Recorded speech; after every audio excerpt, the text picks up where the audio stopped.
Well, that's my video essay about Halloween-themed episodes of MacGyver done. What's next? I feel like I'm forgetting something. Is Commander Riker a womanizer? Commission from Arn Seifert. That's scheduled to go up October 26th, so I've still got... Fuck!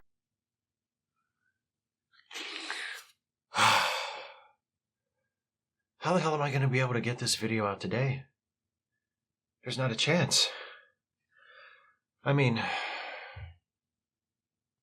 I never announced a release date, or the fact that I was making the video at all, so I could just cut myself some slack and push my self-imposed deadline. No! I decided this video would come out today, and who am I to argue with me? Besides, I owe it to the person who commissioned me to make this video nearly a year ago to get it done in a timely fashion. Now think, Shives, think! Eureka. The solution is so obvious. I can't believe I didn't see it until now. God, I'm a fool. If the subject is a question about Commander Riker, what better place to start than by asking Commander Riker? God, I'm a genius!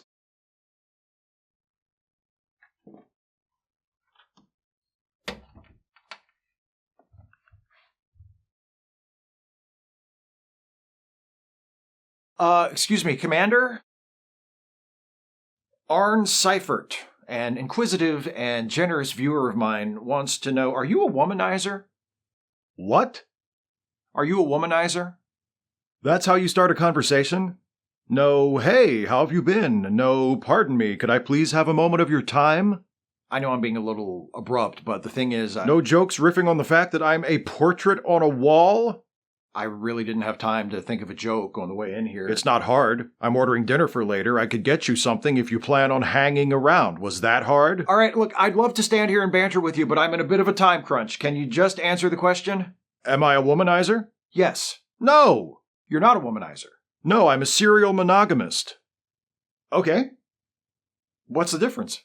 Well, for one thing, womanizer has an inherently sex-negative connotation.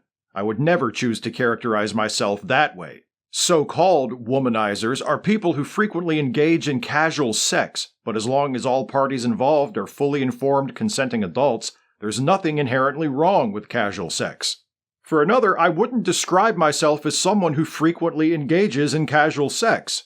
Of course, I have engaged in it from time to time, but I would say the majority of my sexual partners have been people I've had serious relationships with, or at least been interested in as more than just a fling. Great. Can you give me a couple of examples?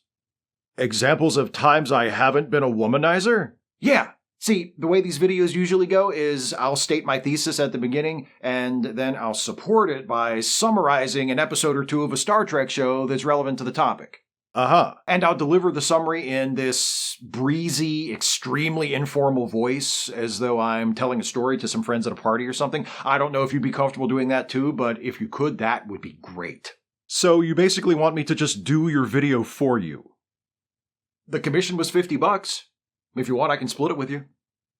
I come from a world where money no longer exists. What am I going to do with $25? I was going to offer you 10, but point taken. 10 out of 50? That's an 80-20 split. Are you out of your mind? Hey, I'm still doing most of the work here. I've got to edit the video and make a thumbnail and post the video and moderate the comment section. That does sound exhausting. It's like having your soul crushed in a waffle iron being closed in slow motion. So will you help me, please? Fine. There are a few times I can talk about to illustrate my point. The first one was all the way back. What are you doing? Sorry, I just need to get in this closet here. There's a director's chair. I want to sit down and get comfortable while I listen to your story.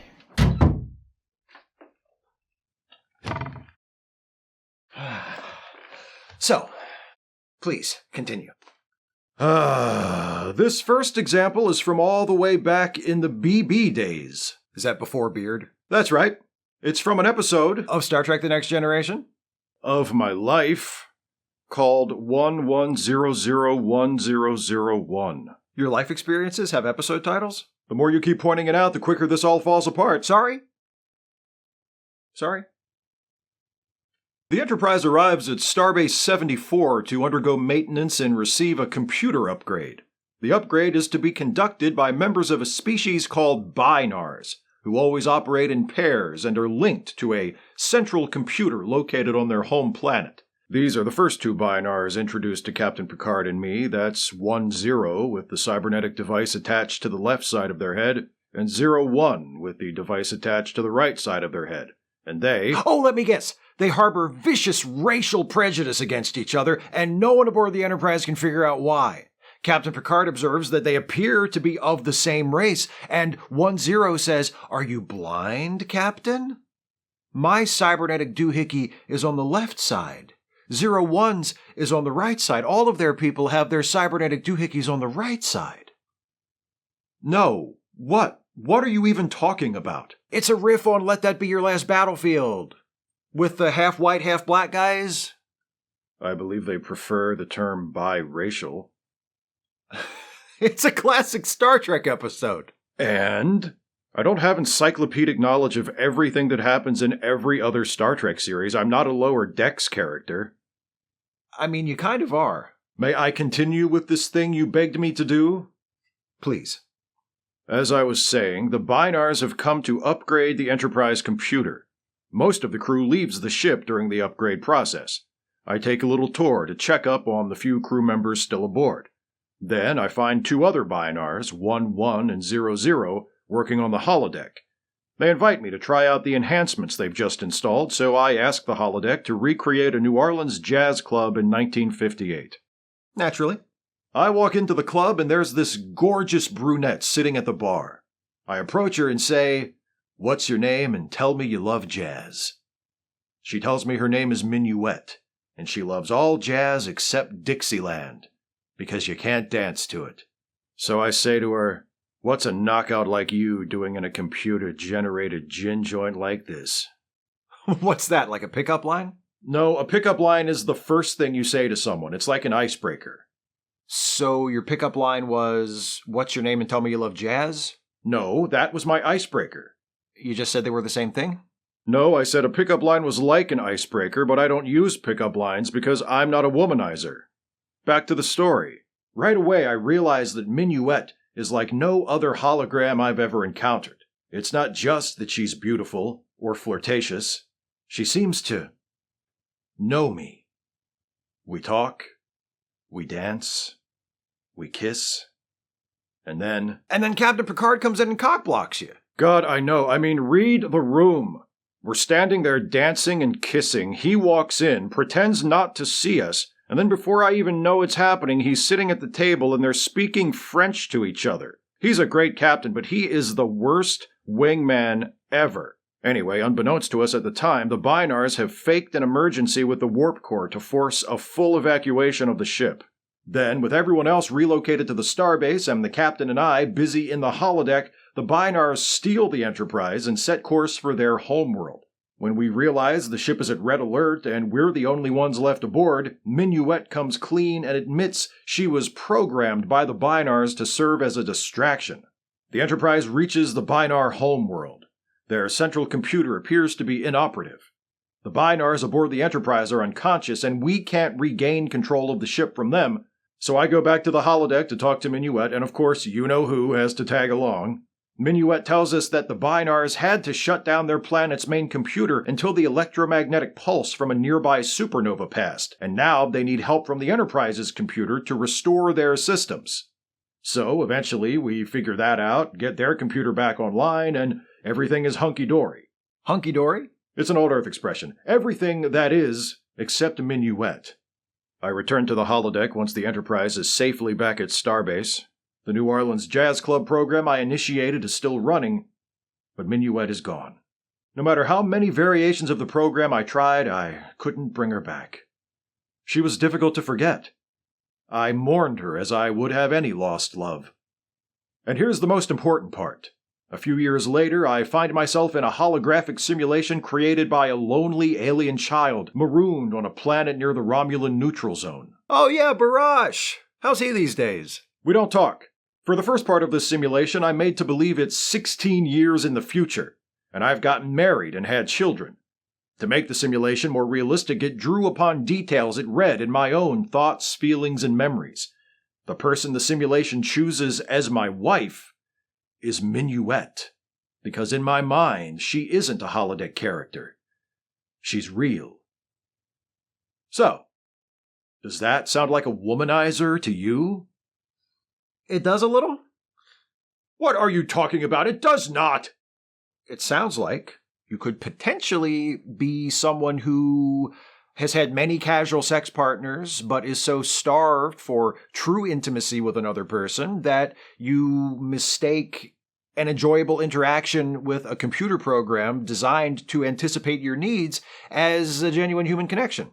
That's ridiculous. She seemed real to me, and I developed serious feelings for her because that's what I do. Okay. What do you mean, okay? I just think your strong emotional attachment to a hologram programmed to fulfill your every desire isn't evidence for the thing you think it is. I never said she was programmed to fulfill my every desire. Dude, I've seen the episode. All right, how about this? Okay. Another one. Go for it. Another one. So, the Enterprise is taking part in a reconciliation ceremony between Krios and Vault Minor, two planets that have been at war for centuries. The Kriosian ambassador is transporting a piece of cargo that turns out to be Kamala, a beautiful young woman who happens to be a metamorph, an empath capable of sensing what a potential mate wants and needs and then becoming that. She's accidentally brought out of stasis early, and since she's intended to be the bride of the Valtese Chancellor, and is also at a stage in her life cycle where she's emitting powerful pheromones capable of affecting the men around her, Captain Picard has me escort her to private quarters, which I am only too happy to do. However, when we arrive, she kisses me and tells me about how quickly she's able to learn what pleases a man. In that moment, she is nearly irresistible, and yet I do resist her. I exit as quickly and politely as I can and head straight for the holodeck. Exactly my point. If casual sex with gorgeous and willing partners is all I'm interested in, why didn't I take full advantage of that situation? Because you're a Starfleet officer with a job to do? You didn't want to jeopardize the diplomatic situation between those two planets? Womanizer doesn't mean sex addict. I assume you do have some self-control. Okay, fine. What about this? All right. Another one. I'm on Milana 4 helping to set up a new colony. Carmen, one of the colony's senior engineers, is a woman I happen to know. Anticipating that we might end up having a little dinner together, I bring a bottle of wine along with me. We make a date for that night, some dried chicken curry, some wine, and then one of Carmen's memorable desserts. Which is a metaphor for sex. I get it. Yes, but unfortunately I don't.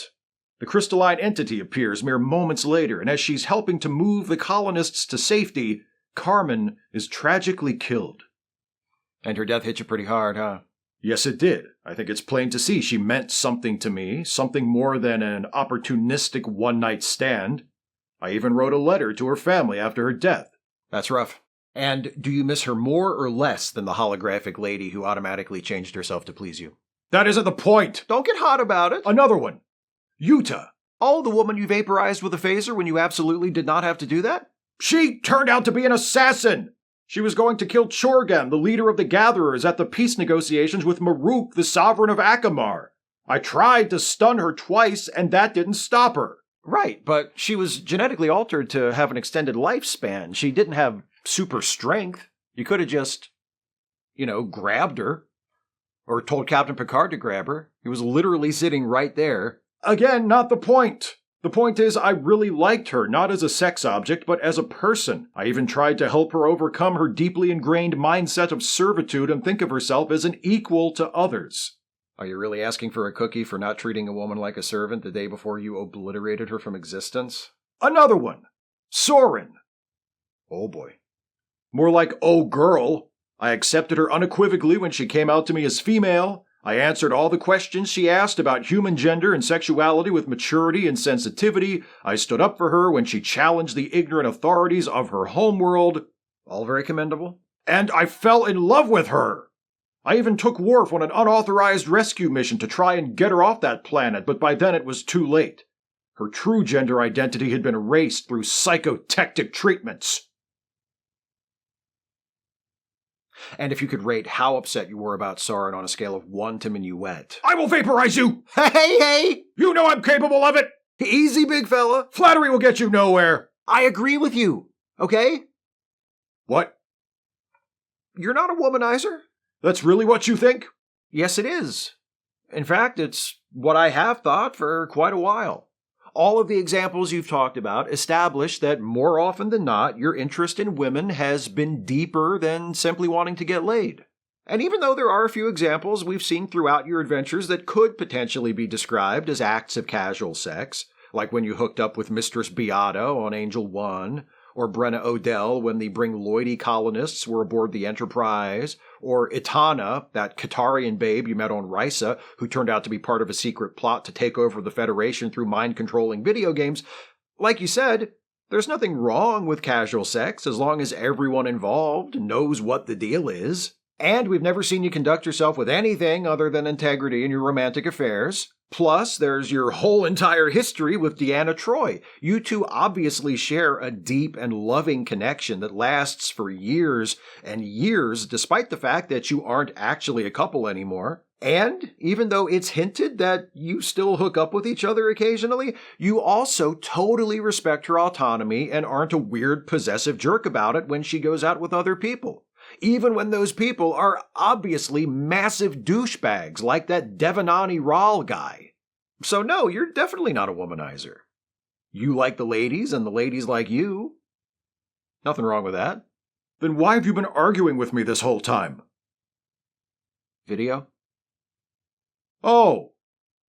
Right. Speaking of which, I think we're good. Yeah, you got enough? I think so. Let me just do one quick thing here. Sure, I'll be quiet. Well, thanks Arn Seifert for commissioning this video. I hope you found it acceptable. You did see me offer Riker a portion of the commission, and he did turn it down, so I will be keeping the entire payment for myself. Commissions are currently closed, but if and when I decide to open them back up again, I will let you all know. In the meantime, if you want to support this channel, you can do so by becoming a patron at patreon.com/Steve Shives, becoming a channel member by clicking the join button, or by making a one-time gift through the thanks button, or via PayPal or Venmo. Links to those are in the video description. Thanks again, Arn, and thanks to all of you for watching. And I will see you next time. Okay, we're good. Good, so what now? I'm a little hungry, actually. I think I'm going to hit up Grubhub. I can go ahead and order something for you, too, if you're going to be hanging around. That would be great, thank you. Where are you ordering from? What? Hanging around. I was making a joke about you being a picture on the wall, like you said back at the start. Ah, fuck!